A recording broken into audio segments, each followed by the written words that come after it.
대표님 발표 예, 바로 진행을 예, 해볼까요? 안녕하십니까. 올레밥상의 이호성 대표입니다. 원래 영상을 제가 컴퓨터에 갑작스럽게 이렇게 준비하는 쪽에 전달드려서 그 음성이 안 나와가지고 굉장히 잘 만든 영상인데요. 죄송합니다. 저는 신선한 제주 수산물을 식탁 위에 소비자 식탁에 그대로 올려드리는 일을 하고 있는 올레밥상의 이호성 대표입니다. 과거 제가 대학교 졸업 후에 공기업, 유통 공기업에 한 10년 동안 근무를 했고요. 고향 제주에 내려가서 지금 오늘까지도 산지에서 수산물을 경매하고 그다음에 가공하고 유통하는 일을 하고 있습니다. 하다 보니까 느낀 게 하나 있습니다. 예를 들어 수산물 같은 경우에는 저 이호성이 아는 사람, 뭐 선배, 후배, 친구 아니면은 신선한 수산물을 먹을 기회가 그렇게 많지 않다. 그러니까 예를 들어서 이거 오늘 아침에 한림수협 그 업한장에서 경매된 갈치인데요. 보기에도 싱싱하죠. 근데 이 갈치를 과연 오늘 이 시간에 생물로 이 서울에서 먹을 수 있느냐? 그게 상당히 힘들다는 것이죠. 현실적으로 아주 특별한 경우가 아닌 이상. 그러나 우리 올레밥상은 지금 이 보이는 매장이요. 지금 이게 코엑스 서쪽에 있는 삼성동 그 코엑스 서쪽에 있는 올레밥상 그 직영 식당입니다. 여기 보시는 바와 같이 갈치구이, 갈치조림. 오늘 잡은 갈치를 이렇게 조리해서 소비자 식탁에 이렇게 올려놓는 그런 비즈니스 중에 하나입니다. 저희 회사 이렇게 운영을 하고 있습니다. 고등어 조림이고요. 그리고 신선한 재료 갖고 그 다음에 고등어구이, 성게 미역국, 그 다음에 소라전복 비빔밥. 이 부분은 여러분들께서 제주도 내려가서 또 오픈 마인드로 관광객 입장에서 먹을 수 있는 요리인데 저희들은 전국 그 매장에서 이렇게 먹을 수 있게 지금 어느 정도의 시스템을 갖춰놓고 있습니다. 이렇게 신선한 그 식재를 우리가 생산하고 있고 그리고 소비자는 그런 신선한 수산물을 먹을 권리가 있는 것이죠. 그래서 저희 올레밥상은 지금 현재 30개 그 프랜차이즈 식당을 운영하고 있는데 직영점은 2개고요. 지난주에는 그 진영 휴게소 드디어 휴게소에도 진출했습니다. 휴게소에도 진출했고 강원도만 빼놓고는 아까 먼저 그 미스터 아빠 그 사장님이 계신 창원에도 오픈했고요. 그리고 현재 여의도역 이 지하에도 지금 오픈 예정이 있습니다. 그래서 이 매장에서는 우리 신선한 수산물을 식재료를 갖고 요리한 그 음식을 맛볼 수가 있다는 걸 말씀드리고요. 그러면 올레밥상 과연 신선한 수산물을 어떻게 지금 물류 배송을 하고 있는가? 그 이전에 제주도라는 특수한 지역에서 육지로 넘어올 때 어떤 방법으로 지금 소비자에 건네주고 있는가? 2가지 방법을 주로 하고 있습니다. 매일 그 항공으로 김포공항 통해서 이렇게 받는 방법. 그 다음에 가락동이나 아니면 노량진 시장 가서 받는 방법. 2가지 다 일장일단이 있습니다. 비용이 높으면은 효율에 낮고 또 효율에 낮으면은 비용이 높는 2가지 다 일장일단이 있습니다. 이렇게 소비자가 그 산지에서 생산된 어떤 식재료를 이렇게 먹을 수 있는 방법에 대해서는 2가지 방법이 있습니다. 그러니까 통상적인 겁니다. 통상적인 건데 아침에 7시에 경매가 돼서 그리고 김포공항을 통해서 그 다음에 도매시장 가고 도매시장에 가서 그 다음 수도권 가공센터에 들어가고 그 다음 가공센터에서 가공되어진 게 또 뭐 쿠팡이라든지 아니면은 뭐 스타컴이라든지 그런 중간 또 물류센터를 통해서 비로소 3일이 지나야 소비자 식탁에 올라가는데 멀쩡하게 제주 바다에서는 신선한 수산물이었는데 이 물류라는 어떤 걸 극복하지 못하는 소비자는 잘 알지 못하죠. 어쩔 수 없는 극복하지 못하는 것 때문에 3일이 지난 뒤에야 냉동으로 멀쩡한 그 신선한 수산물 냉동으로 제값 주고 그것도 제값이라기보다는 좀 비싸게 준 거죠. 그래서 그 식탁에 올라간다. 저는 항상 그런 의문점을 갖고 있었습니다. 이 좋은 물건을 갖고 왜 굳이 그럴까? 그래서 결론은 제가 아까 27년째 산지에 있다고 했습니다마는 이겁니다. 제주도에 저 공장이 있거든요. 제주도에서 공장에서 이걸 할 게 아니다. 수도권에 차라리 가공 물류센터를 우리가 지어서 원물이 생산되면 바로 그냥 올려서 수도권에서 모든 가공 물류를 다 해결하자. 그래가지고 그러면은 시간적으로는 12시간이 줄어듭니다. 12시간 안에 아주 많은 일들을 할 수 있습니다. 제주도 식재료를 갖고. 그래서 아까 잠깐 보여드렸습니다. 경기도 화성에 프레시 제주 가공 물류센터를 짓자. 그래가지고 한 건면제가 800평 정도의 지금 가공 물류센터를 지으려고 발품 받아서 땅을 보러 다니고 있습니다.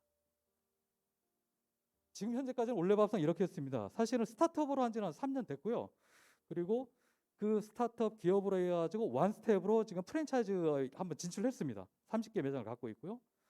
상품 개발은 이미 했습니다. 왜 근데 경기도니까 제주도에는요 수산물은 아주 풍부한데요. 농산물이 핸디캡입니다. 밀키트 상품을 만들려면은 무조건 거기에는 야채가 들어가야 됩니다. 그러나 제주도는 아쉽게도 야채가 없습니다. 그러나 경기도 평택 인근에는 너무 풍부한 거예요. 그런 공급받을 수 있는 라인들이 너무 좋아요. 그럼 제주도 신선한 수산물과 아주 경쟁력 있는 야채가 농산물과 콜라보되면 아주 좋은 작품이 나올 것이다. 그리고 단가도 떨어뜨릴 수 있다. 왜? 인건비가 싸고 포장 자재가 싸니까. 그래서 그런 부분들 상품 개발은 다 돼 있고요. 그러면 직영점, 가맹점은 고속도로를 일단 뚫었습니다. 진영휴게소 뚫었고 오늘 아침에도 상담을 했는데요. 가덕휴게소에서 또 오픈하자고 해가지고 왔고요.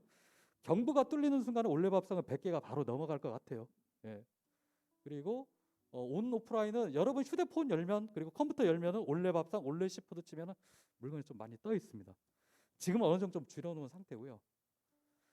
현재 저희 그 가공센터는 애월에 있습니다.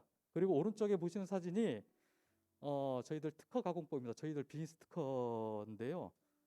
생선을 쪄버립니다. 우리 특허 가공법에 쪄서 점주님들한테 공급하는 그런 스타일입니다. 그래서 그 화성에 물류센터를 지어서 하려는 게 4가지입니다. 가장 중요한 게 이겁니다. 여기 보시면은 제주수산 물류혁신으로 되어 있는데요. 제주도에서 기본적으로 물건을 포장해서 여러분들이 받으려면 그 안에 택배비는 기본적으로 4,500원 들어가 있습니다. 그러나 화성에서 만약에 그 물건을 보내면 2,800원입니다. 40% 절감됩니다. 이 40% 절감된 비용을 소비자 그리고 생산자 윈이나 쉐어할 수 있는 금액이 되겠죠. 그리고 아까 제가 농산물이 아주 풍부하다고 했죠. 경기도에. 밀키트 상품을 아주 다양하게 제주도만의 색깔과 그 다음에 육지부에 있는 야채를 갖고 그런 상품 개발돼 있는 걸 갖고 풍부하게 또 물건을 만들어낼 수 있다는 거죠. 가장 중요한 건 물류혁신인 것 같아요. 물류혁신과 밀키트. 그래서 경기도 화성에 있는 물류센터를 플랫폼으로 해가지고 B2B, B2C를 하려는 겁니다. 지금 이 모양이 나와 있는데요. 가맹점의 물류 허브, 그 다음에 밀키트. 제주도만이 색채를 갖고 있는 밀키트 상품을 만들자. 그런 겁니다. 현재 30개를 했는데요. 펀딩을 받았을 때 엑시트할 수 있는 걸 제가 우리 그 가맹 프랜차이즈 사업은 일부분이거든요. 지금 40개일 때가 이익이 8억이 쌓인다는 거고요. 그 다음 200개일 땐 21억, 300개일 땐 46억인데요. 이 수치는 저희들의 가맹점 오픈할 때마다 프랜차이즈 공급 물류에 대한 이익을 산술적으로 낸 것입니다. 해양수산부에서 그 통계 자료인데요.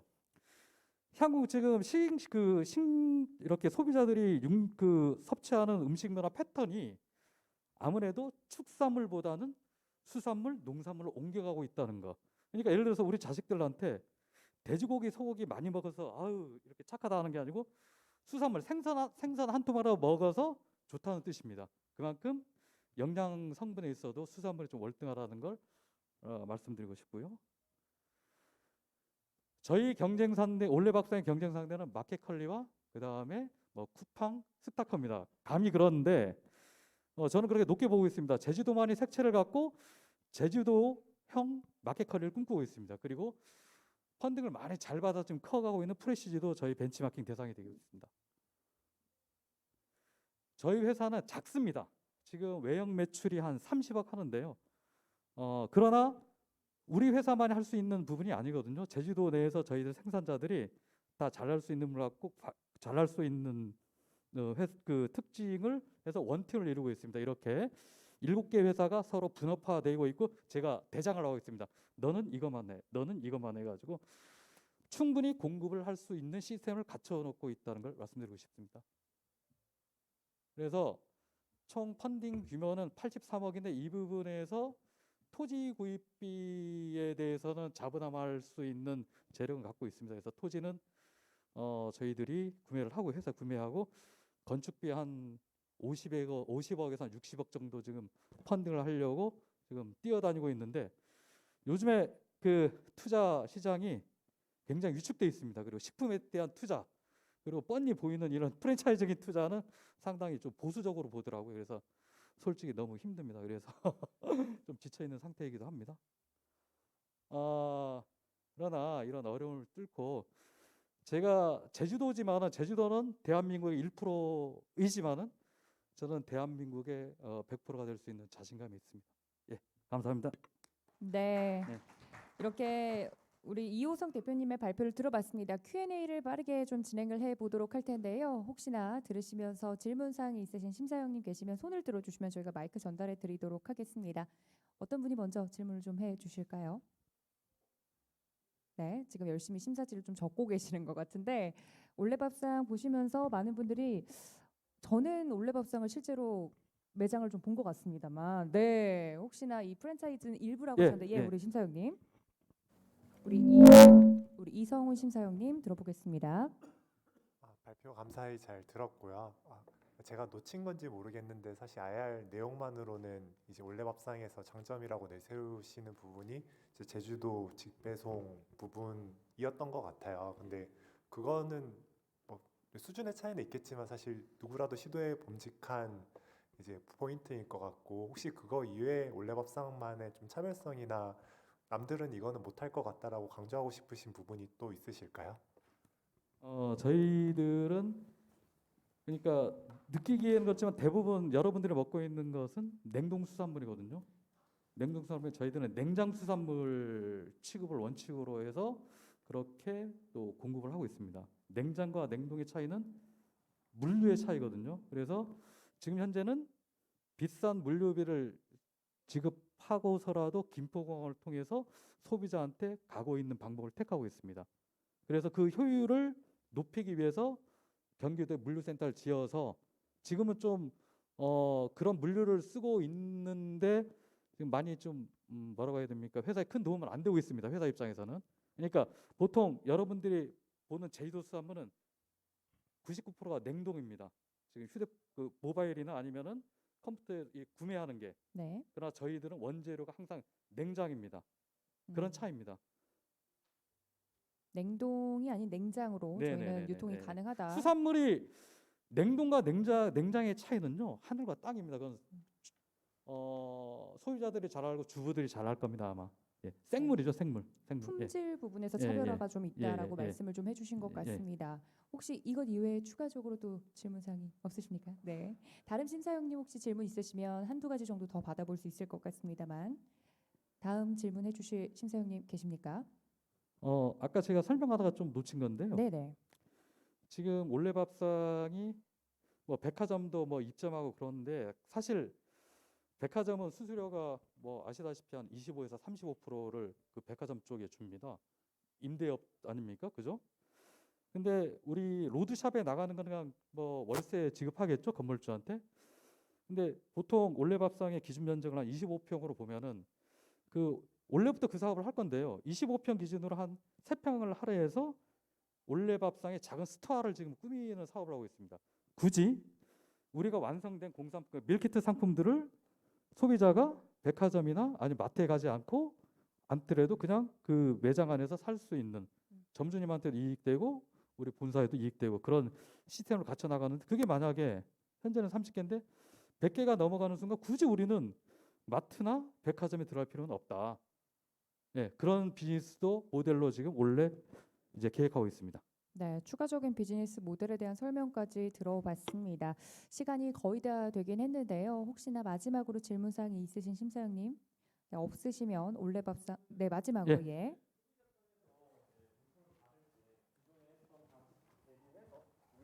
식품을 봤는데 어느 정도 가격적인 뭐 효율이 있는 건가요? 소비자 가, 단위. 가격적인 거요. 네. 가격은 똑같습니다. 아까 말씀하신 예. 항공으로 받는거나 예. 우리를 통해서 받는거나 소비자 단에서의 가격은 예, 예. 그러니까 저희들 원가 지금 현재는 공급하는 원가만 지금 높을 뿐이고 그렇다고 해서 소비자 가격을 또 높이고 있지는 않습니다. 올레밥상의 수산물에 대해서. 예. 그러면 그 현재는. 사이의 비용은 다 저희가 부담하는 건데 일단 저희가 수익이 날 수 있는 구조가 나오나요? 현재는 그렇습니다. 그래서 제가 프랜차이즈 사업을 지금 좀 확장하고 있는 상태입니다. 그래서 빨리 저는 경기도 화성에 물류센터를 지어서 이런 부분을 이익을 극대화해 가지고 소비자하고 좀 쉐어하려고 지금 계획을 하고 있습니다. 네, 조재희 심사위원님의 알겠습니다. 마지막 감사합니다. 질문까지 마지막으로 질문 사항을 마무리해 보도록 하겠습니다. 지금까지 올레밥상의 이호성 대표님이었습니다. 고맙습니다. 감사합니다. 네, 저희가 7분, 8분 정도로 발표 시간을 제한을 좀 두고 있는데요. 제가 굳이 막진 않습니다만 혹시나 너무 오버가 될 시 중간에 멘트를 한번 해드릴 수 있다는 점 생각을 좀 해주시고 발표 시간을 엄수해 주시기를 바랍니다. 자, 두 번째 발표 이어서 들어보도록 하겠습니다. 오픈바이오의 발표가 준비되어 있는데요. 준비되시는 대로 발표 들어보도록 하겠습니다. 네, 안녕하십니까. 오픈바이오의 김삼 이사입니다. 저희 회사는 사람과 동물에게 적용 가능한 플랫폼을 만들고 있는 회사입니다. 이 자리에 초대해 주셔서 감사드리고요. 좋은 발표가 될 수 있도록 잘 준비하도록 하겠습니다. 저희 회사는 크게 이 세 가지 아이템으로 비즈니스 모델을 삼고 있는데 첫 번째는 디바이스, 그 다음에 모바일 애플리케이션, 그 다음에 클라우드 플랫폼으로 준비를 하고 있습니다. 아마 오늘 발표하시는 분 회사들 중에서 가장 어린 회사가 아닐까 생각이 돼요. 올해 2월 23일 날 설립이 되었고요. 저희는 총 인원 10명으로 현재 구성되어 있습니다. 많은 사람들을 더 채용을 해야 되는 상황이고요. 그중에서 8명 정도가 실제 엔지니어 경험이 있는 직원들로 보시면 되겠습니다. 적게는 4년, 많게는 20년의 노하우를 갖고 있습니다.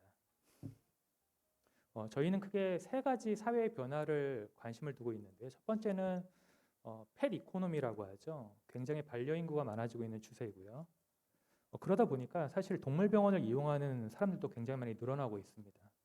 저희가 동물병원에서 임상도 진행하고 있는데 거기서 가장 관심 있는 분야가 바로 워크플로우 개선인데 경영효율을 높일 수 있는 여지가 굉장히 많다 이렇게 보고 있습니다. 동물병원을 이용하는 것도 좋지만 사실 예방을 하는 게 굉장히 중요하다고 보고 있거든요. 이건 B2C에 대한 부분이겠지만 그러한 영역으로까지 저희가 준비를 하고 있습니다. 반려동물들의 건강이 중요한 만큼 사실 축산업의 동물들도 굉장히 중요하거든요. 저희 기존의 웨어러블 디바이스들이 뭐 삼축 가속도 센서나 이런 것들을 많이 활용하고 있지만 저희는 실제적으로 바이탈 사인을 다루고 있다는 게 차별이 되는 것 같습니다. 그래서 저희는 이제 제품과 클라우드 플랫폼 그리고 애플리케이션을 잘 준비를 하고 있습니다. 그래서 이번 달이죠. 이제 11월에 출시가 돼서 미국 지역으로 이제 수출이 진행이 될 예정이고요. 이제 2023년 4월에는 저희가 B2C 제품이 출시할 예정입니다. 통신사하고 같이 협업을 진행하고 있습니다.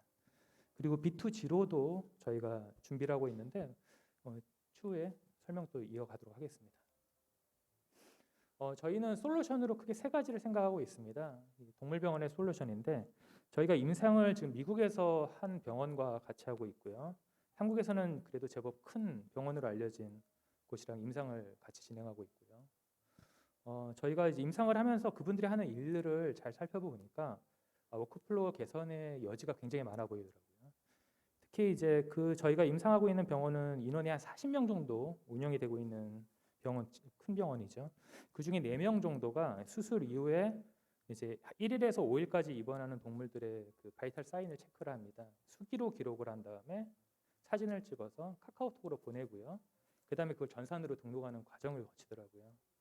저희 제품을 이용하게 되면 사실은 그게 다 자동화가 될 수가 있거든요. 그래서 그런 부분들 큰 메리트가 있다 이렇게 보고 있습니다.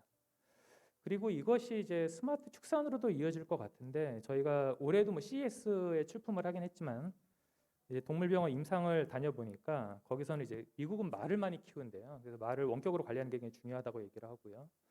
그리고 이거를 이력 관리를 잘 할 수 있다라면 최종 소비자가 이 동물의 성장 과정의 바이탈 사인을 어떤 이해하기 쉬운 어떤 값으로 제공을 한다라면 제품의 신뢰도가 올라갈 수 있는 부분이 있다고 보고 있습니다. 그리고 저희가 준비한 이 플랫폼이 인체용으로도 가능할 수 있지 않을까라는 생각을 해봤어요. 그래서 저희가 올해 6월달에 대전의 전시회를 참가를 했습니다. 실제로 저기 데스크탑 모니터에 보이는 게 저희가 출품한 제품인데요. 작업장 모니터링입니다. 멀리서 연관급 인사가 저희 제품 때문에 이제 참여를 했다라고 얘기를 하시는데 그분 말씀을 들어보니까 훈련병들의 100명 중에 3명 정도가 실신을 한다고 그래요. 그래서 이걸 예방을 했으면 좋겠다. 우리 제품에 관심이 있다 얘기를 했고 주기적으로 저희한테 연락을 해서 진행 상황을 확인하고 있습니다. 그리고 그 옆에 있는 작은 제품이 하이샷이라고 하는 가끔 뉴스에도 등장을 하는데요. 그 원격지의 카메라로 이제 작전 상황을 모니터링할 수 있는 제품입니다. 저희 제품하고 코어를 해서 내년도에 출시할 예정에 있습니다. 그러니까 작전을 수행할 때 그 병사의 바이탈 사인까지 전송을 하는 건데 이 제품은 10년 된 제품이고요. 현재 군 그리고 경찰 그리고 소방 쪽으로 공급이 되고 있는 제품입니다. 저희의 강점이 크게 3가지가 있을 것 같은데 첫 번째는 이미 디바이스가 준비가 됐다 이렇게 말씀을 드릴 수 있을 것 같아요. 11월에 제품 판매가 시작이 되고요. B2B를 시작으로 B2C까지 영역을 확장하고 있습니다. 그래서 질병을 예방해보자 이렇게 생각을 하고 있고요. 이 데이터들에 대해서 대기업들이 많은 관심을 갖고 있는 것 같습니다. 그래서 저희 데이터들을 많이 활용하려고 좀 고민하고 있는데 그 회사들 중에 하나가 SK텔레콤입니다. SK텔레콤은 과거 2번의 이 디바이스 동물용 디바이스 판매를 시도를 했다가 실패를 했다고 해요. 그래서 그분들의 전략을 바꾼 게 동물 병원으로 먼저 타겟팅을 해야겠다. 그래서 수의학 솔루션을 개발을 했고요. 론칭을 했죠 얼마 전에. 그 다음에 동물병원용 EMR, 동물병원용 전산 시스템을 개발하고 있습니다. 그 전산 시스템이 저희 제품이랑 연동이 되는 부분이고요. 더 나아가서 A-라는 챗봇 서비스하고 저희 제품이 연동이 된다면 예를 들면 이제 직장에 퇴근을 해서 이제 집에 왔을 때 또는 집에 오는 동안에 우리 댕댕이 건강 상태 좀 확인해줘라고 얘기하면 챗봇이 그 데이터를 읽어서 알려주는 그런 개념이죠. 이런 시나리오 단계 현재 검토를 진행하고 있습니다. 그리고 저희 임상하고 있는 스카이동물병원 같은 경우에는 코벳이라는 회사가 출범이 됐어요. 올 8월에 저희 제품을 이제 공급할 예정이고요. 그리고 실제로 SK텔레콤의 영상진단 서비스도 공급을 하고 있습니다. 그래서 같이 두 회사랑 협업을 하고 있습니다.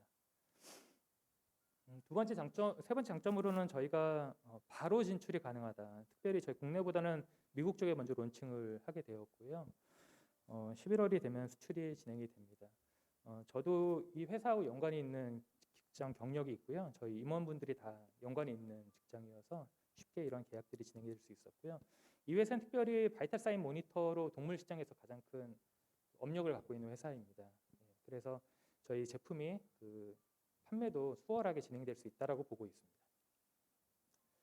저희가 농진원 캠프를 통해서 많은 도움을 받아 크게 이제 농진원 지원금으로 저희가 시제품 제작에 활용을 했고요. 그 제프리스 랩을 통해서 저희가 투자 유치도 진행을 했습니다. 올해 2억을 저희가 투자 유치를 했고요. 5억까지 올해 진행할 예정입니다. 그리고 맞춤형 멘토링은 저희 멘토링 많이 받아봤는데 정말 차별성이 있는 좋은 멘토링이었고 관계자분들께 진심으로 감사드린다는 말씀드리겠습니다. 저희가 마일스톤으로 저희가 베머라고 하는 동물 병원용 솔루션을 시작으로 해서 B2C 오펫 케어라는 제품을 출시할 예정이고요. 작업장 모니터링까지 순조롭게 내년 정도 되면은 어떻게 회사의 성장 가능성이 윤곽이 많이 드러날 것으로 보고 있습니다. 네. 그래서 이러한 많은 플랫폼과 상호 연계를 통해서 발전 가능성이 높다라고 보고 있습니다. 이상으로 발표를 마치겠습니다. 질문 받겠습니다. 네, 오픈바이오의 발표 들어봤습니다. 굉장히 핫한 그 참. 분야에 대한 이야기인데, 네, 뭘 준비하셨더라고요. 예. 이 제품이 동물병원용 이건 직접 수출이 될 예정입니다. 네, 직접 현장에도 디바이스와 플랫폼을 가지고 와서 보여주셨는데 우리 박하니 심사위원님 먼저 질문을 좀 들어보도록 하겠습니다. 네, 대표님 발표 잘 들었습니다. 궁금한 게 이제 비즈니스 모델이 궁금해요. 일단은 B2B 사업을 먼저 준비하고 계신 것 같은데 이 부분에 있어서 유닛 코스트는 어떻게 되는지, 그리고 이제 방금 보여주신 플랫폼 사업 같은 경우에는 뭐 구독료라던가 이런 거 어떻게 진행을 하실 건지 설명을 좀 부탁을 드리겠습니다. 예, 저희가 지금 현재 디테일한 부분은 준비를 하고 있는 중이고요. 첫 번째는 디바이스 판매를 먼저 시작하려고 하고 있습니다. 디바이스는 동물병원에서 수요가 굉장히 있는 편이고, 그리고 우리나라도 1인 수의사 동물병원이 굉장히 많습니다. 그분들이 수술을 하면 집에 돌아가지를 못하는 경우가 많대요. 그래서 패치를 붙이고 집에서 모니터링할 수 있다는 큰 강점이 될 것 같고요. 현재는 디바이스 판매가 가장 큰 저희 매출 성장 동력이라고 보여지고요. 플랫폼 같은 경우에는 데이터를 아까도 말씀드렸지만 SK텔레콤의 그 EMR하고 연동이 되는 부분인데 데이터를 저희가 주기적으로 가져가게끔 되어 있거든요. 그 데이터에 대해서 과금을 할 예정이고요. 그리고 동물 B2C 제품을 착용을 하게 되면 사실 이게 동물 병원에서 이제 그거를 읽어낼 수가 있지 않겠습니까? 왜냐하면 SK텔레콤에서 그 동물병원용 EMR을 이제 다루고 있기 때문에 그래서 이제 소비자가 이제 그 수의사와 같이 이제 원격 진료 같은 것들 진행하게 된다라면 그때도 데이터 이용이 가능하고 그리고 더 나아가서 아까도 말씀드렸다시피 예방의학이 가능한 부분이기 때문에 그런 AI 진단 솔루션 같은 걸 통해서 예방을 할 수 있는 그런 알림 서비스 같은 것들도 구독 서비스로 가능할 거로 보고 있습니다. 가장 큰 부분은 아마 데이터에 대한 공유에 대한 부분이 가장 클 것 같고요. 네, 구체적인 비즈니스 모델 설명을 조금 더 들어봤고요. 혹시 추가적으로 더 질문 사항이 있으신 심사위원님 있으시면 네, 우리 나무진 심사위원님 들어보도록 하겠습니다. 예, 발표 잘 들었습니다. 근데 요새 이런 그 가축이나 반려동물 관련돼서 이런 류 IoT 시스템, 그러니까 디바이스를 착용을 시키고 뭐 여러 가지가 있죠. 비전 AI를 하는 데도 있고 뭐 먹이는 데도 있고요. 예, 소한템을 먹여서 캡슐 같은 걸 먹이는 BM도 있고 그러한데 지금 발표하신 내용으로는 사실 그 차이점, 그러니까 기술적 차별성이 그렇게 두드러지는 느낌은 아니었거든요. 그러니까 어떤 바이탈을 어떻게 사실 모델 자체는 굉장히 전형적이어서 어떤 바이탈을 어떻게 체크해서 뭐 기존의 이제 솔루션들 대비해서 어떤 정보를 조금 더 주는지 그런 부분에 대해 좀 구체적으로 설명을 부탁드립니다. 예, 맞습니다. 잘 말씀해 주신 것 같습니다. 저희도 그 제품들을 확인을 해봤는데요. 저희 제품은 일단은 동물병원용 제품 같은 경우는 이제 심전도를 체킹을 할 수 있는 부분이고요. 예, 다른 경쟁 제품은 없는 것으로 확인되고 있습니다. 그리고 저희가 그 삼축 가속도 센서를 이용해서 활동이나 이런 부분, 먹이 피딩하는 거 이런 것들을 제품을 봤는데 저희가 실제로 조금 더 디테일한 바이탈 사인 보시는 것처럼 심박수, 체온, 호흡수, SpO2 활동량 예방할 수 있는 질병들이 몇 가지가 있다고 해요. 뭐 심장병 같은 경우에는 이제 자는 동안에 호흡수가 특정 부분 이상으로 올라가는 경우에는 이제 심장 사상충에 걸렸을 가능성이 높다라고 하더라고요. 그래서 이런 부분들을 예방할 수 있는 바이탈 사인을 저희가 취득을 하는 부분이고요. 이제 원리에 대해서 말씀을 드리면 이 패치 같은 경우에는 실제로 전극을 통해서 하이드로겔 통해서 신호를 받게 되고요. 그리고 이제 오른쪽에 있는 서클 같은 경우에는 그 PPG 센서 광 센서를 이용하고 있습니다. 이런 부분은 타 회사에서는 확인하기 어려운 기술이라고 생각하고 있고요. 미국에서도 사실 바이탈 사인 제품이 아직 출시를 준비하고 있는데 거기는 그 라이다 센서를 이용하더라고요. 광 센서로 힘들다고 평가를 했던 모양이에요. 저희 같은 경우에는 이제 광 센서를 이용해서 그 부분을 개선했다. 그래서 이제 편리한 측면에는 더 강점이 있다라고 보고 있습니다. 네, 구체적으로 다른 디바이스를 이용하는 기업들과 달리 차별적으로 어떤 부분을 좀 내세울 수 있을까 자세한 기술에 대한 설명과 차별점을 좀 들어봤는데요. 심사위원님 어느 정도 좀 해소가 되셨을까요? 네, 그렇다면 혹시 다른 분 계시면 예, 우리 조재희 심사위원님. 혹시 손을 들었는데 제가 못 본 분이 계실 수도 있기 때문에 좀 쭉 들어주시면 제가 놓치지 않고 질문 드리겠습니다. 네, 발표 잘 들었습니다. 지금 뭐 디바이스나 제품 같은 거 소개는 해주셨는데 이제 이걸 어떻게 팔지 영업 전략에 대해서 좀 설명을 해줬으면 좋겠고 그러면 저희가 뭐 일단은 동물 병원에다가 이제 납품하는 걸로 지금 말씀을 해주셨는데 그게 시장 규모가 어느 정도고 저희가 뭐 매출 규모가 어디까지 클 수 있는지 그걸 좀 자세하게 설명해 주시면 감사하겠습니다. 예, 저희가 이제 동물병원용 제품은 사실 수요가 아주 많다고 보기는 어려울 것 같은데 다만 이제 동물병원당 뭐 한 세트씩 구매를 한다라면 저희는 저희가 회사가 자생하고 또 발전할 수 있는 밑거름이 될 수 있다고 보고 있습니다. 그런데 저희가 이제 SK텔레콤이랑 연계가 되면서 사실 SK텔레콤에서 저희 쪽으로 먼저 연락이 와서 협업을 진행하게 됐는데 그 반려동물 인구가 한 100만 명 정도 되는 것 같아요. 그래서 저희 제품이 저희가 직접 판매하는 게 아니라 SK텔레콤에서 직접 판매를 하는 방식으로 이야기가 되고 있습니다. 그래서 동물병원 같은 경우에는 미국 법인 바이오넷 아메리카를 통해서 이제 대리점을 통해서 공급을 하게 되고요. 국내 이제 서클 같은 제품 같은 경우에는 SK텔레콤이 직접 판매하는 걸로 이제 진행을 하고 있습니다. 네, 그래서 영업 전략과 시장성 저희가 여쭤보신 거죠? 전략까지는 네. 준비를 좀 못했는데요. 저희가 이제 매출 목표로는 이렇게 지금 잡아보고 있습니다. 올해하고 내년 합쳐서 한 25억 정도. 그리고 이제 제품이 안정이 되고 이제 판매가 탄력을 받게 되면 이제 2024년에 90억 정도. 그래서 2025년에는 200억 정도 예상은 하고 있습니다. 네, 이 추산을 하신 배경이 B2B, 예, B2B와 B2C B2C입니다. 같이. 네. 네, 시장성과 영업 전략에 대해서 다시 한번 좀 여쭤봤고요. 혹시 마지막으로 질문 사항 있으신 심사위원님 계십니까? 예, 우리 박기수 심사위원님 마이크 조금만 기다려 주십시오. 예, 그 센서를 지금 목에 부착을 하게 되는 건가요? 맞습니다. 예. 네, 그러면 저거는 털 상태나 이런 거에 대해서 따라서 영향을 받거나 이런 건 없는지 궁금하고, 그리고 각각의 이런 바이털 사인을 각각 매뉴얼로 이렇게 쟀을 때 대비해서 지금 정확도가 어느 정도 되는지, 혹시 공인 시험 성적을 받으신 게 있는지 그런 부분에 대해서 안내 좀 부탁드리겠습니다. 저희 임상은 진행하고 있지만 시험 성적은 아직은 확인을 못했고요. 세이프티 EMC 같은 뭐 하드웨어 기반의 그 인증은 지금 이 제품은 나와 있는 상태고요. 저 부분 아직 진행하고 있는 상태라고 말씀드릴 수 있을 것 같습니다. 저희가 이제 많은 회사들이 PPG로 털을 통과를 해서 바이탈 사인 잡는 것을 어려워하고 있는 건 알고 있고요. 저희가 처음에 이 부분이 가능한 부분에 대해서 이제 고민을 했을 때 실제로 웨어러블 와치로 한번 테스트를 해봤어요. 뭐 단일모, 이중모 테스트를 해봤는데 검출이 굉장히 정확하게 잘 되는 걸 확인했고요.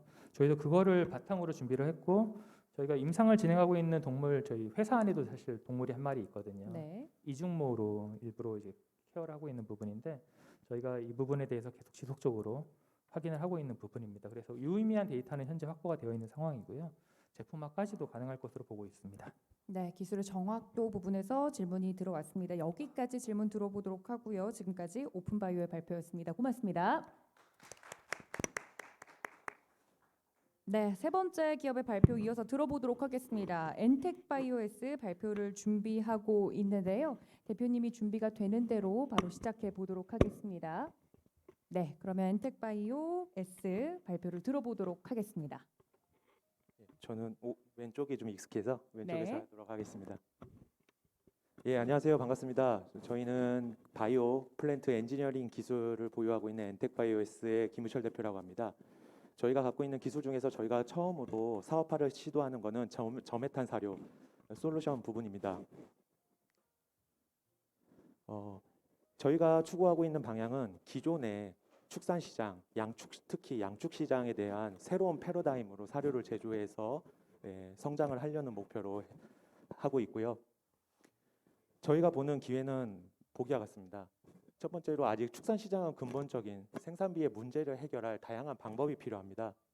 두 번째로는 환경보호에 대한 전 세계적 요구는 지속 가능한 축산의 중요한 요소가 되었고요. 농림축산부에도 준비하고 있다시피 2050 탄소 중립 정착에 따라서도 저메탄 사료는 점차 확대 사용을 할 계획입니다. 그래서 저희는 바이오매스 활용 및 시스템 엔지니어링 기술에 뚜렷하고 차별화된 엔텍바이오가 시장의 리더가 될 거라고 확신하고 있습니다. 저희는 이 네 가지 요구에 의해서 저희는 두 가지를 다른 기업과 차별화하고 있습니다. 첫 번째로는 차별화된 바이오 제조 기술입니다. 저희가 특허로 보유하고 있는 생물 전환 기술과 식물 변형 변성화 기술이고요. 나머지 하나는 기존에는 사용하지 못한다라고 갖고 있는 고정관념이 바이오매스를 고부가 가치 사료화할 수 있다는 부분입니다. 그래서 저희는 첫 번째로는 저희가 공장을 세워서 저메탄 바이오 사료를 생산을 해서 판매하는 모델이고요. 나머지 하나는 그 제품을 생산할 수 있는 제조 플랜트를 같이 판매하는 모델입니다.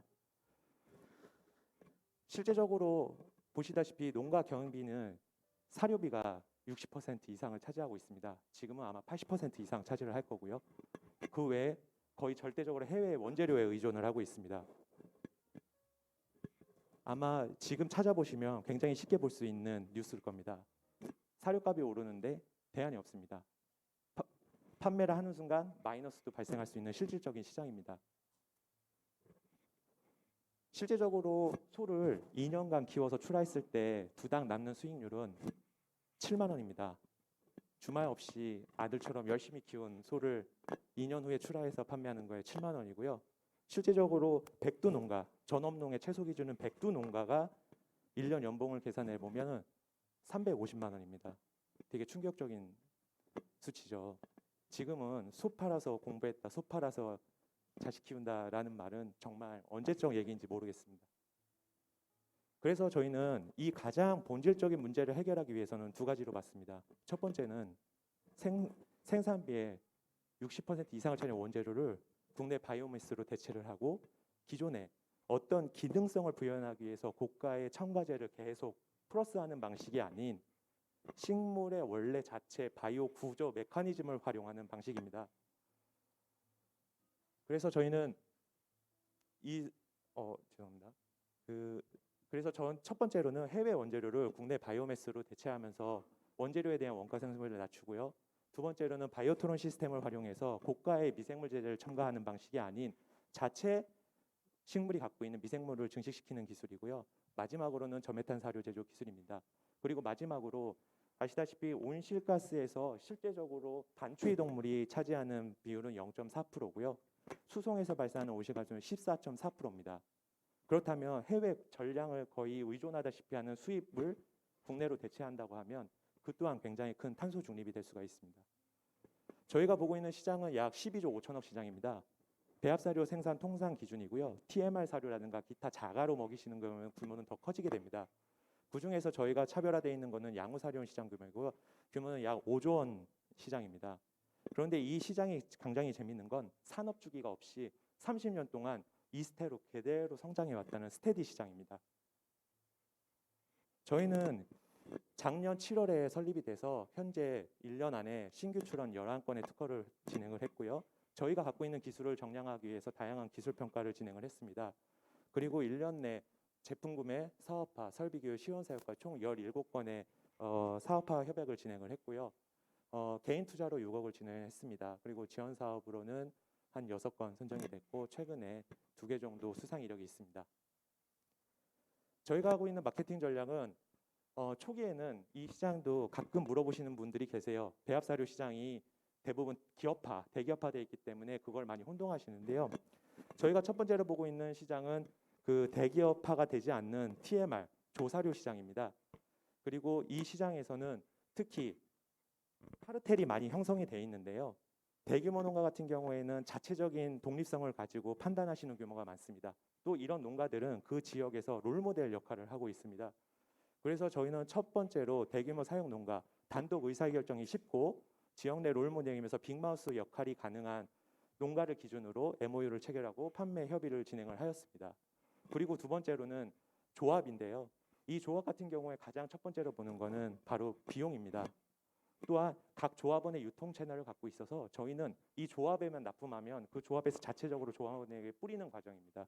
그래서 저희가 특별한 유통 판매를 갖지 않아도 확대할 수 있는 구조를 가지고 있습니다.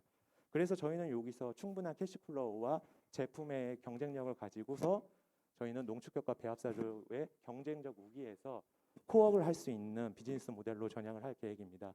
그리고 기존에는 B2B, 그러니까 캐시플로우가 잘 일어날 수 있는 안정적인 모델로 하지만 우리나라의 60% 이상은 100두 이하 혹은 250두 미만의 소규모 농가가 차지를 하고 있거든요.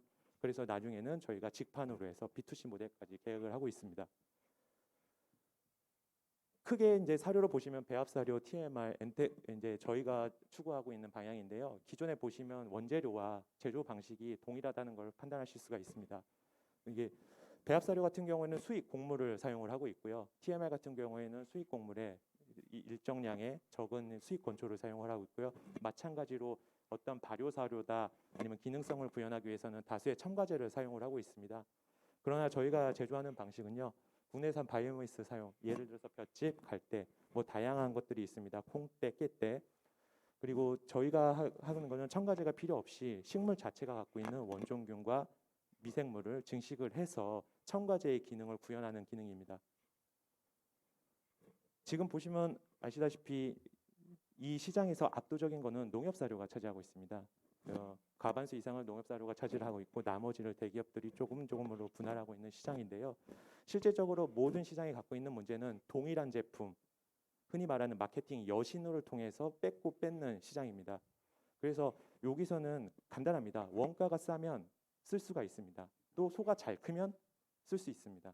그래서 저희는 이 부분에서 압도적인 원가 경쟁력을 통해서 시장에 빠른 성장이 가능하다고 판단하였습니다. 네.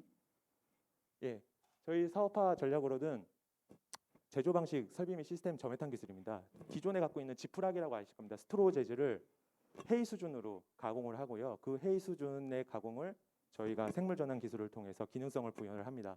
그리고 그거를 설비 및 시스템을 고도화해서 게더링이 가능한 축산 시장의 패러다임을 바꿔주고요. 그것이 체내 이제 급여를 통해서 체내 소화율 향상을 통한 소화 시간 단축 또는 장내 메탄 산화균 증식을 통해서 저메탄 사료가 가능합니다. 저희 두 가지 수행 모델은 말씀드렸다시피 저메탄 사료 수행 모델과 양산 플랜트 수행 모델 두 가지로 진행을 할 계획입니다. 실제적으로 저희가 이제 이제 직영 공장을 하기 위해서 지금 전라북도 익산에 3,000평 부지에 1,000평짜리 공장을 매입을 해서 설비 건설을 진행 중에 있고요. 자금 유치 사항으로는 저희가 개인 투자하고 최근에 금융 차입 그리고 R&D 과제를 통해서 진행을 하고 있고 저희는 이제 운영비에 포함해서 10억 원 정도의 기관 투자를 진행 중에 있습니다. 1차년도 매출 계획으로는 저희가 시제품 생산은 내년 1Q에 완료가 돼서 2Q부터 뽑아낼 시작이고요. 그래서 1차년도 목표는 65억 목표로 진행을 하고 있습니다. 네. 예. 그리고 저희 기존의 첫 번째 저메탄 사료 그 플랜트 사업은요. 추가 생산 라인 및 신규 공장 증설을 통해서 매출액을 발생시키는 구조입니다. 초기 단계에서는 개인 투자로 진행을 했고요. 프리 A 단계에서는 저희가 10억을 목표로 하고 있습니다. 사용 목표는 원재료 구입 비용, 회사 홍비, 제품 및 시스템 R&D 비용, 그리고 회사 운영비 목적으로 진행을 하고 있습니다. 저희 마일스톤은 말씀드렸던 대로 저메탄 사료 판매, 설비 제작, 판매 두 가지 모델로 나아가게 되고요. 실질적으로 저희가 판매를 일으키면서 저희가 내년부터는 직영 농장에 대한 소어 구입부터 농장을 운영할 계획입니다. 그래서 이 농장에서 발생하는 부분은 저희 쪽에서 사료도 판매할 수 있고 펀딩을 통해서 진행하는 방식이고요. 마지막으로는 저희가 해외 진출뿐만 아니라 이 기술에 대한 시범 사업으로서 국가 시범 사업에도 도전을 해볼 계획입니다. 현재 저희는 기술, 그다음에 마케팅, 그리고 사업화 그 외에 관련돼 있는 다양한 팀원들이 함께 진행을 하고 있습니다. 예. 저희 엔텍바이오스는 바이오매스 활용 기술을 통해서 가장 친환경적이고 지속 가능한 축산업에 위한 터닝 포인트가 되겠다는 목표로 진행을 하고 있습니다. 이상 발표를 마치겠습니다. 감사합니다. 네, 엔텍바이오S 발표를 들어봤습니다. 빠르게 질의응답을 진행해 보도록 할 텐데요. 사료에 대해서 좀 자세하게 이야기를 좀 해주셨네요. 관련돼서 질문 사항이 분명 나올 것 같습니다. 질문해 주실 심사위원님 계시면 맨 앞에 우리 우태화 심사위원님께 먼저 발언권 드리도록 하겠습니다. 네, 대표님 발표 잘 들었습니다. 어떻게 보면 95% 가까이 해외 사료를 수입해서 쓰고 있다. 네. 그렇다라는 건 어떤 가격적인 측면에서 싸기 때문에 지금까지 썼을 것 같은데 그것보다 우리는 더 싸게 만들 수 있다. 네. 그렇다면 정확하게 수치를 가지고 우리가 이렇게 저메탄 방식으로 만들면 가격대를 어디까지 떨어뜨릴 수 있고 그래서 우리한테 투자해달라 이런 숫자적인 얘기가 나와야 될 것 같거든요. 네. 네, 부탁드리겠습니다. 네, 알겠습니다. 네, 좀 설명을 드리도록 하겠습니다. 현재 우리 시장에서 가장 많이 사용하고 있는 사육 방식입니다. 건초와 배합 사료를 같이 급여하는 방식과 아까 말씀드렸던 토탈 믹스레이션 모든 걸 이제 비빔밥 형태로 해서 하는 방식입니다. 그리고 이제 저희가 앞으로 출시하게 될 제품에 대한 거를 세 가지로 비교한 분석본데요. 지금 보시는 단가는 최근에 농가에서 구매하는 실제 판매 단가 기준으로 작성을 하였습니다. 그리고 일반적으로 소가 하루에 섭취하는 양은 10kg에서 10여 kg 사이를 섭취를 하고 있는데요. 급여일수 기준으로 판단을 해봤을 때 나오는 금액이 소 한 마리가 출하할 때까지 먹는 금액입니다. 보시면 해외 건초 배합 사료, 일반 TMR 그리고 저희 그렇게 되면 거의 약 300만 원 정도가 차이가 난다는 걸 확인하실 수가 있는데요. 이렇게 되면은 다른 건 다 동일하다고 가정을 하도 사료비에서만 300만 원이 줄어든다고 하면 아까 두당 수익률이 7만 원입니다. 7만 원 플러스 300만 원이 되면 어떤 농가든 이거를 바라겠습니까? 네, 좀 보여드리도록 하겠습니다. 이게 보이시나요? 이게 동영상이긴 한데 돌아가진 않네요. 실제적으로 저희가 가장 먼저 바이오매스를 활용할 수 있는 거는 이동형 차량이라고 해서 4대를 만들어서 각 지역에 나는 특화 작물을 가지고 테스트를 진행을 했었습니다. 그리고 이걸 사업하기 위해서 대량 양산 플랜트를 생산했고, 그때는 국가 보조 사업인 조합하고 해서 저희 플랜트를 시공을 해드렸었고요. 실제적으로 급여까지 한 테스트입니다. 그리고 메탄에서 가장 발생 지수가 낮은 볏짚을 활용해서 3가지 부산물을 넣어서 제작을 했었고요. 실제적으로 나오고 있는 영양 성분이 기존에 20가지 해외 수입물을 넣는 원재료와도 거의 대등한 수준이 나왔습니다. 그리고 실제적으로 젖소와 한우에 투자를 했을 때 육질, 용량뿐만 아니라 건강, 그리고 환경 개선 효과까지 검증이 되었습니다. 네, 싸고 질이 좋다라는 부분에 대해서 어떤 식으로 검증을 했는지 추가적인 자료와 설명까지 좀 들어봤습니다. 혹시 추가적인 마지막 질문이 될 것 같습니다. 질문해 주실 심사위원님 계십니까? 네, 우리 이성훈 심사위원님. 네. 혹시 볏짚 위주로 하신다고 들은 것 같은데 네. 원재료 수급이나 아니면 실제 양산 들어갔었을 때 회사 쪽에서 고려하시는 리스크 포인트로는 혹시 어떤 게 있으실까요? 첫 번째로 말씀하셨던 대로 이게 이제 원재료 수급에 대한 부분을 말씀을 하고 계신데요. 볏짚 같은 경우에는 현재 조사로 협회라는 데 가입되어 있는 업체가 2,000개 기업이 있습니다. 그게 실제적으로 활동하고 있는 거면 7,000개 기업 정도가 되고요. 보통 그 기업을 통해서는 충분히 볏짚 같은 경우에는 수급이 안정적으로 가능합니다. 그리고 이거는 실제적으로 외부에서 의존하지 않고 향후에 저희가 자체적으로 조달하는 방안으로 준비하고 있는 부분인데요. 최근에 저희가 10월 달에 현대건설과 현대서산농장과 저희가 3자 MOU를 체결을 했습니다. 그 내용 중에는 현대서산농장 같은 경우는 굉장히 많이 이제 농사도 짓고 있고 실제적으로 도전 공장, 쌀도 생산을 하고 있는 업체입니다. 그래서 실제적으로 저희는 케냐프라는 작물을 첫 번째 타겟으로 좀 삼았는데요. 단백질가가 높으면서 탄소 포집률이 상수리 나무의 10배가 가능해서 탄소 배출권까지 가능한 작물입니다. 그 케냐프를 시범적으로 작물 재배를 해서 자체적으로도 조달하는 방안을 같이 진행 중에 있습니다. 네, 원재료 수급과 관련된 부분까지 설명을 좀 자세하게 들어봤습니다. 여기까지 좀 마무리를 할까 하는데 혹시 40초 정도 남았는데 마지막 한마디 들어볼 수 있을까요, 대표님? 예. 실질적으로 제가 이제 이 발표를 많이 다니면서 실제적으로 이 양축 사료에 대한 부분은 아마 저희가 처음으로 시도하는 스타트업이라고 들었습니다.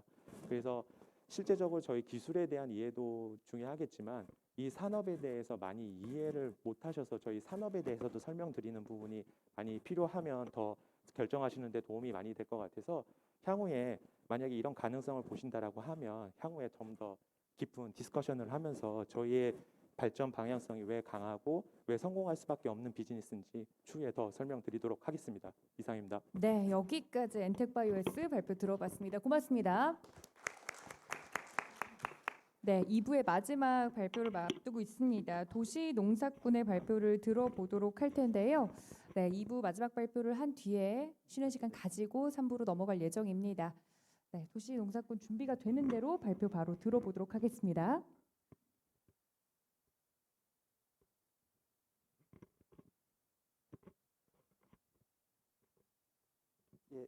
시작하겠습니다. 도심 속 작은 공간에서도 확실한 수익을 올릴 수 있는 도시농업 미래를 이끌어가고 있는 도시농사꾼의 도시농사꾼입니다. 저는 이곳에서 저희 삶의 꿈을 실현하고 있는 CTO를 맡고 있는 현영쌤입니다. 맞습니다. 도시농사꾼은 다양한 스마트팜의 연구, 개발, 제조를 토대로 해서 실용적인 스마트팜 단지를 설계, 디자인, 구축하고 있습니다. 여기에 저희는 차별성 있는 융복합 6차 도시 스마트팜을 구현하고 있는 회사라고 보시면 되겠습니다. 현재 스마트팜 산업의 상당히 문제점이라고 말씀을 드리면은 대부분 엽채류 위주의 스마트팜이 이제 형성이 되어 있는데 저희는 단위면적당 고비용의 단위면적당 낮은 스마트팜의 현실의 문제를 타파하기 위해서 저희 도시농사꾼의 스마트팜은 특용작물, 저온성 표고버섯의 특용작물을 토대로 해서 고수익의 단위면적당 고수익의 수익을 기반으로 하고 있습니다. 또 여기에 생산자와 소비자가 또 함께 할 수 있는 또 문화 콘텐츠, 즉 농업이라는 부분의 틀을 좀 바꾸기 위해서 문화 콘텐츠가 융복합된 수익성 기반의 융복합 도시 스마트팜이라고 보시면 되겠고요. 저희는 그 국내 최초로 ISO 냉동 컨테이너형 스마트팜을 개발을 저희들이 했습니다. 그리고 국내 금년에 그 동일 플랫폼에서 톱밥배지의 배양과 저온성 표고버섯의 재배가 함께 이루어지는 세계 최초의 멀티 특화된 그 스마트팜을 개발을 했고요. 보시는 것 같이 저게 저희 그 ISO 냉동 컨테이너형 스마트팜의 형태라고 보시면 되겠고요. 9평 정도의 규모로 해서 내외장재가 스테인리스 스틸로 되어 있는 아주 견고한 구조체 안에서 다양한 농작물을 재배할 수 있는 기술과 그걸 토대로 하고 있습니다.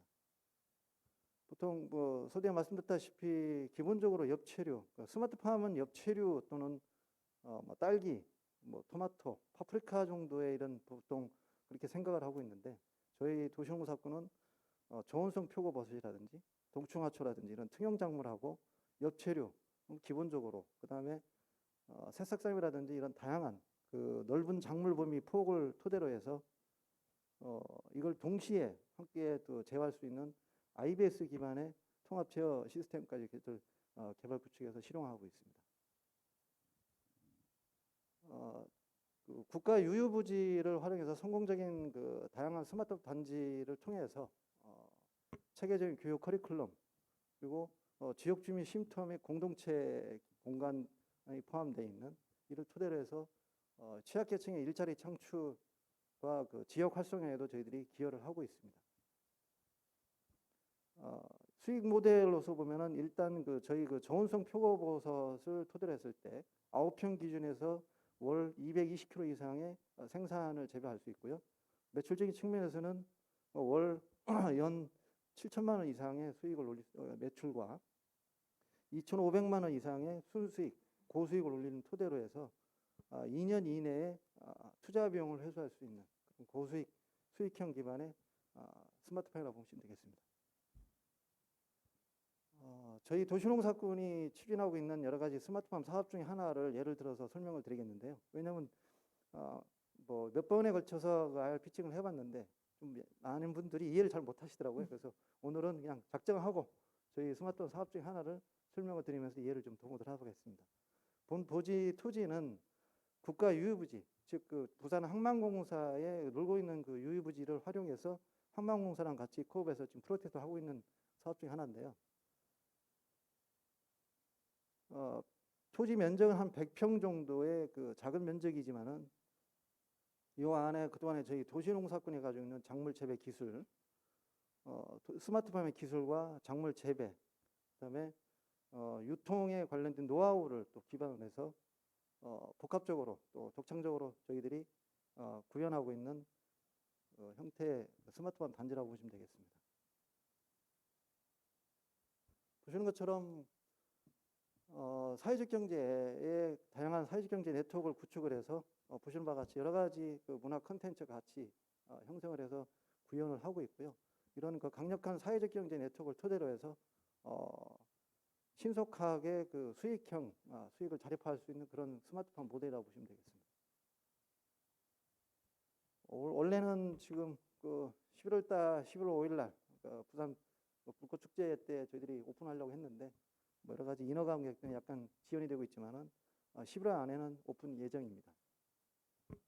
전체 구축 예산으로 한 5억 정도 이상을 토대로 해서 저희들이 구축을 하고 있는데 여기는 저희가 그 지산업 관련해서 XR 기술까지 저기 통합되어 있는 통합 제어 시스템까지 통합돼서 다양한 형태 기관을 통해서 교육 문화라는 부분도 같이 통해서 추가적인 수익 창출이라든지 이런 단지의 효과를 높이려고 노력을 하고 있습니다. 현재 2022년도는 25억 정도의 매출을 좀 저희들이 올리고 있고요. 이런 그 단지 형성을 토대로 해서 2025년에는 60억 이상, 뭐 100억 이상 정도 저희들 목표를 하고 있습니다. 저희 대표이사님은 그 전문 그 푸드 스타일리스트를 하셔가지고 대표님을 기본으로 해서 건축 설계, 디자인, 기획이라는 그 25년 경력의 그 전무이사님 계시고요. 전기공학, 그 시스템공학의 15년 경력 이상의 또 연구소장과 또 큐브팜을 발명한 저 본인이 제조 단지 구축을 담당하고 있습니다. 이제 저희 그 밸류 체인에 보면은 스마트 공장 시스템을 그 공동 연구 개발하고 있는 코커스 협동조합이 있고요. 건축 디자인, 설계라든지 구조 개선이라든지 이런 부분에 SME 코리아라든지 인포마하고 저희들이 코업을 하고 있고, 나아가서는 통작적 프로그램인 미니탭 프로그램을 이용해서 체계적인 그 매뉴얼이라든지 생산 과정 이런 것을 연구하고 있는 전문 기관인 한국기술혁신연구소와 같이 저희들이 연구를 하고 있고, 링크 3.0 부산과학기술대학교하고는 아까 말씀드렸던 엑셀 기반의 통합제어 시스템을 저희들이 개발, 최근에 보름 전에 저희들이 개발 성공을 했습니다. 그리고 발달 장애인의 그 스마트폰 교육을 통해서 장애인의 그 취창업에 동원하고 있는 부산시 장애인 종합복지관과 코업을 해서 확실한 이런 그 파트너들 통해서 저희들이 신속하게 또 자립할 수 있는 그런 스마트 단지를 구성을 지금 진행하고 있습니다. 네. 그동안에 그 짧은 기간이나 갈 수 있겠지만은 이 IR 데모 기회에 또 저희들이 참여할 수 있는 기회를 주신 또 우리 기관 여러분들께 감사의 말씀 드리고요. 특히 또 우리 제피어스랩 여러분들의 부족한 부분을 많이 교육을 해주신 여러분들의 대단히 감사하다는 말씀 드립니다.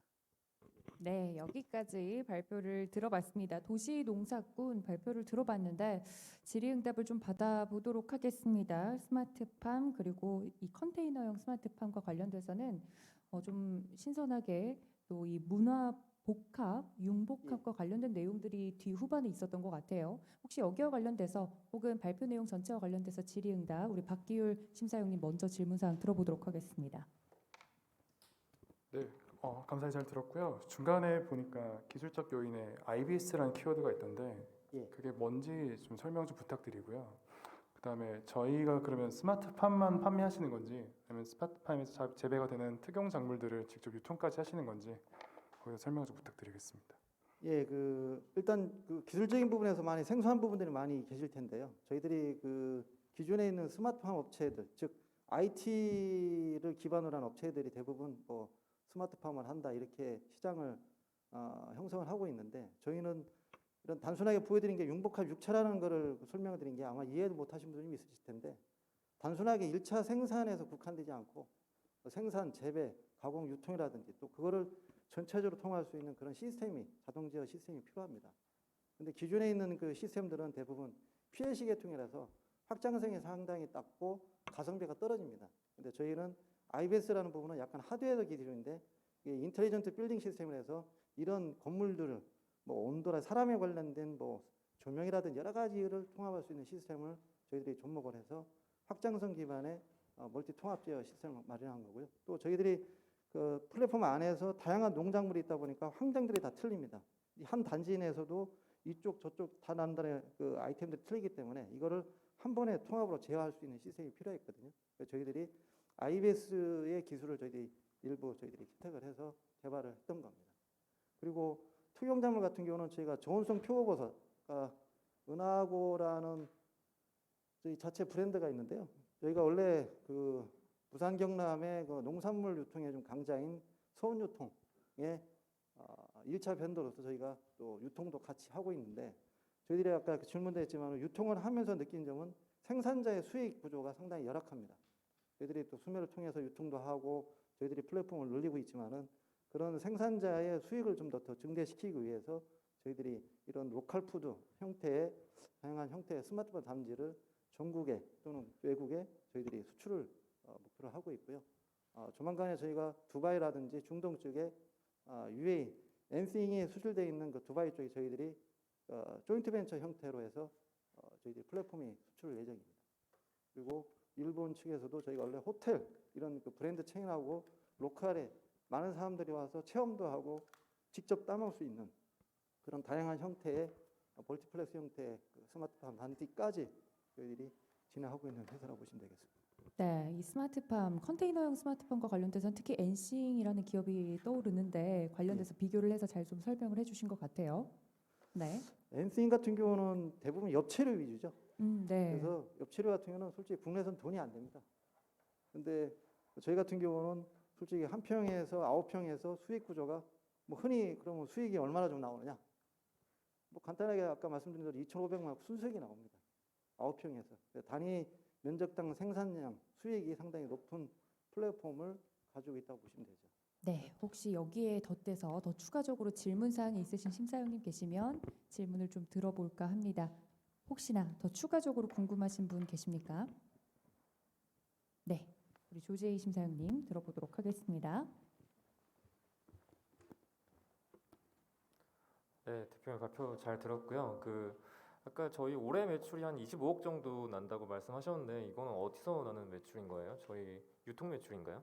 유통 매출은 한 30% 정도 차지하고 있고요. 저희들이 그 플랫폼, 즉 해서 저희 컨테이너 베이스에 있는 단지를 하나하나 저희들이 구현하는 어떤 매출보다는 아까 보여드렸던 다양한 형태의 이런 단지를 저희들이 기획, 구역하고 디자인하고 직접 구축까지 하기 때문에 여기에는 또 모듈러 건축 기법까지 들어가 있거든요.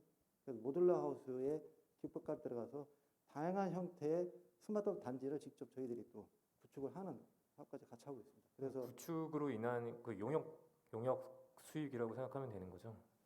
용역에 저 아웃소싱에서 우리 협력업체들도 있겠지만은 저희들도 자체 또 구축을 하는 그런 시스템도 있기 때문에 수익 구조는 상당히 높습니다. 저희들이. 그리고면서 가성비가 상당히 높죠. 일반 타 스마트폰 업체의 플랫폼 프라이스보다는 저희가 상당히 60에서 70% 정도 수준이지만은 그만큼 수익률이 되게 높습니다. 네, 감사합니다. 네, 이렇게 질문사항 받아봤는데요. 하나 정도 더 받아볼 수 있을 것 같습니다. 혹시나 더 추가적으로 도시농사꾼 대표님, 이사님께 궁금하신 점이 있다면 이야기를 좀 들어보도록 하겠습니다. 심사위원님들 지금 심사지를 열심히 적어주고 계시는데, 네, 우리 박진호 심사위원님 들어보도록 하겠습니다. 네, 아까 2,500만 원 정도 수익 나신다고 하셨는데 예.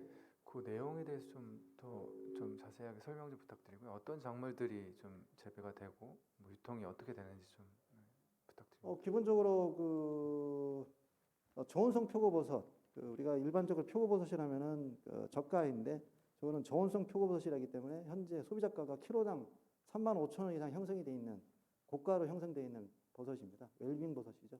그런데 그러다 보니까 기본적으로 유통에서 얻는 수익 자체가 이거를 로컬 푸드화 시키게 되면은 솔직히 수익 자체가 더 높아질 수가 있습니다. 근데 저 같은 경우는 저희들이 70% 정도의 수매를 토대로 한 기본 베이스거든요.